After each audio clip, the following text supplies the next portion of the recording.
This is Dnup, and it's the best new card game that I've played in years. Dnup is like Uno for grown-ups. Sorry, grown-ups. And by grown-ups, I mean anyone over the age of 8. Dnup is a classic card game with a twist. But why the stupid name? Because the twist is that the cards twist. Down, up, Dnup. Every card has 2 numbers, and the whole game revolves, around that idea. It's a revolutionary card game. Why is that not the tagline? Like Uno, you're trying to get rid of your cards. If you clear out your hand first, you win the round. And to do that, you're taking it in turns to play sets. That can be one card or a group of the same number. So let's say I play 3 2s. I'm hoping that those cards stay on the table because if they're still there when it comes back to me, they're out of the round. But if someone else plays a higher set, like 3 4s, those cards go back into my hand. It's like trying to get rid of an old chair by leaving it outside my house. By tomorrow, I'm hoping it will be gone, but more likely the council comes round and tells me to take it back inside. I'm back where I started, but sadder. But wait, it's not the same. When I take those cards back, they turn upside down. That's the Dnup in Dnup. My set of 2s have become a 4, an 8, and a 10. Those are stronger numbers. It's a post-divorce glow-up. Next time I send them out, it'll be a different story. It makes the game less frustrating because even though you suffered a setback, you feel like you've made progress. It means your hand is evolving and you can try to shape it. You can see that these 2 5s can turn into 2 8s, and you've already got one. 3 8s is a pretty unbeatable set, so you play the 2 5s knowing that if they get beat, they'll come back stronger. It's like Friedrich Nietzsche telling his kid to stand up to a bully.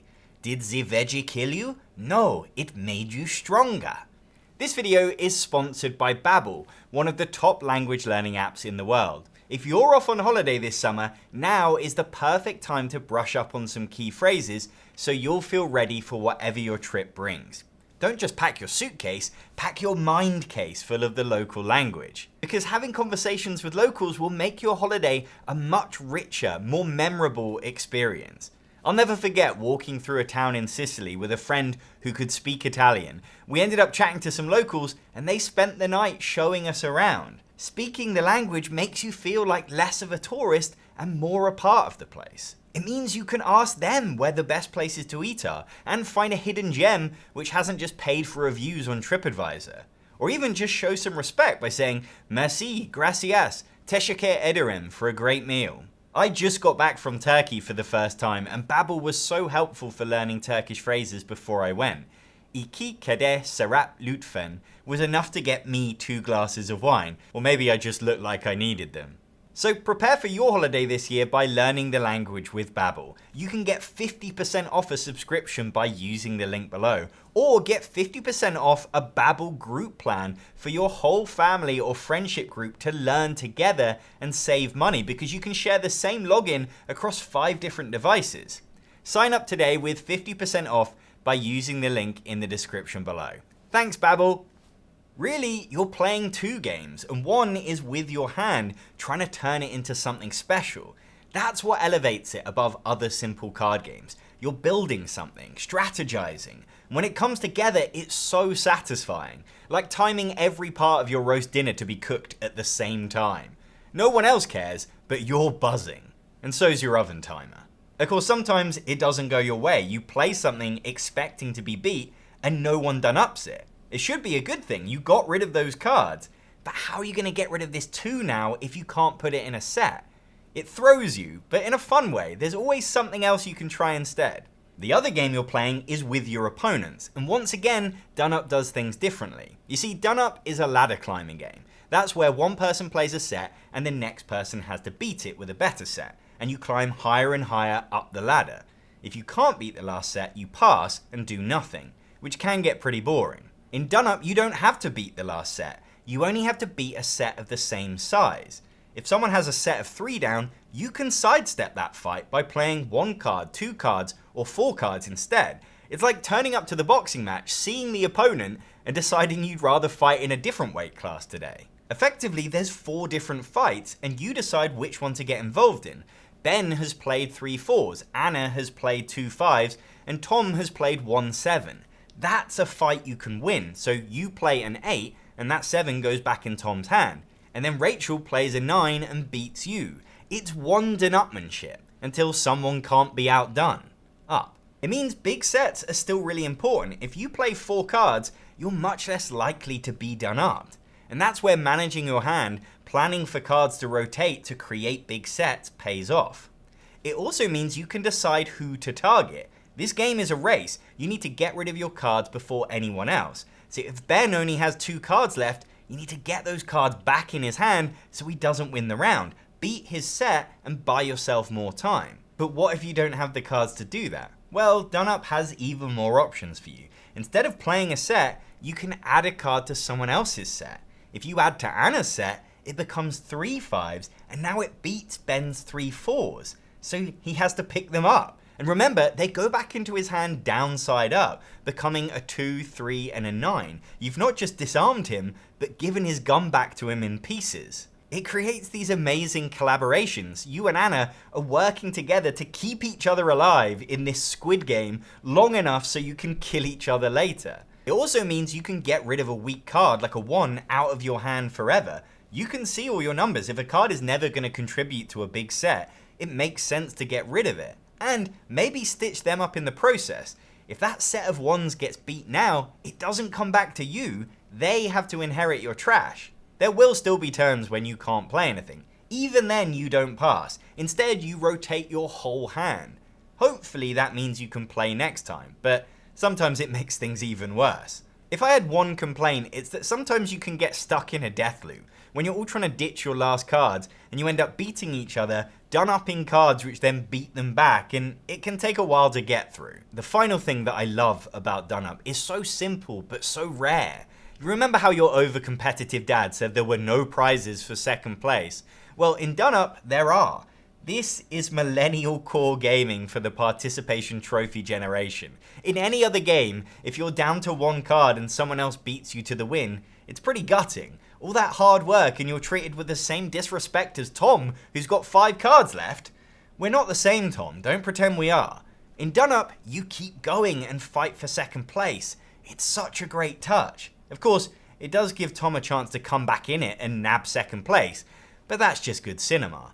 You get 2 points for winning and 1 for second place, and you keep playing until someone gets 4 points and they win the game. So you could scrape a win from being runner-up every time. And I want to give a special mention to the box, because they managed to combine the hang tab that retailers love, but in a decent box that is easy to open and won't rip under 0 pressure like the terrible Flip 7 box. By this point, someone's already commented saying, so this is just Scout, or isn't this a rip-off of Scout? And they'd be wrong, for 2 reasons. One is that everything's a remix. All games borrow ideas from each other. If you played a game that you think is completely original, that just means you haven't played any of the hundreds of games that inspired it. And card games only have a few mechanisms, so you only have to change 1 or 2 of them to get a completely different game. 2 is that Dnup is from the same designer as Scout, Kei Kujino, so he's remixed himself, and I think he's made a better game this time round. He's done himself up. Scout is a ladder climbing game from 5 years ago that took the hobby by storm. The twist, there's always a twist, is that your hand of cards is fixed. You can't move them around.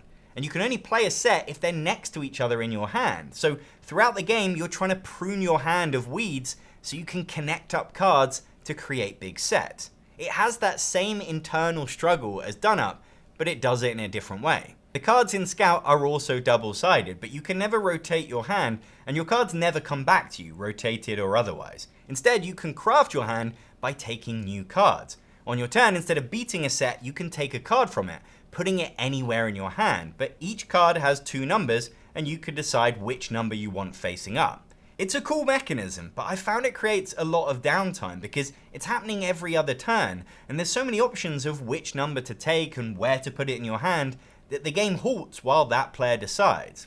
That's why I've never recommended Scout, because to me, it doesn't flow. You get all this strategic depth, sure, but you're paying for it with a stilted game. It's like reading non-fiction full of long, pretentious sentences, whereas Dnup makes the same point with half the words. Dnup does flow, it's never slowed down by some grand decision. I have options, but as soon as my turn is over, I'm eyeing up what I'm hoping to play next, and that freedom of not having to beat the last set means I've got a much better chance of playing it, whereas Scout still has that rule, and it's still frustrating.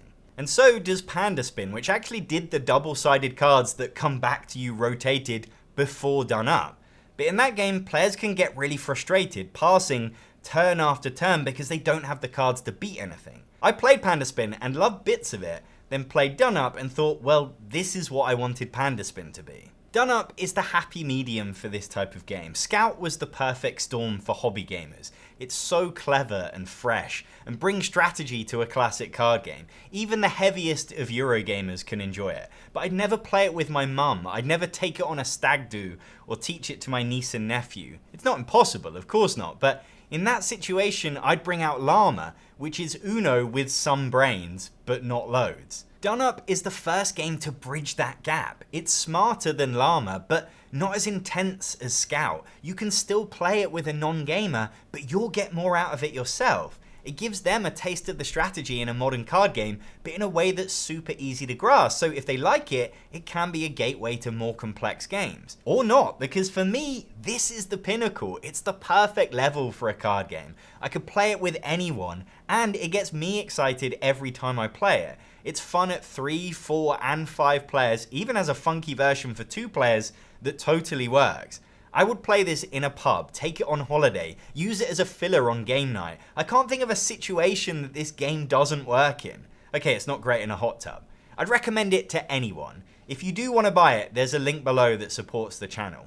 In the title, I call it the best card game in years, specifically 4 years, because it's been 4 years since Sea Salt and Paper came out, and that's my favourite card game of all time. We are truly in a golden age of card games, and it's so exciting seeing new life breathed into classic games.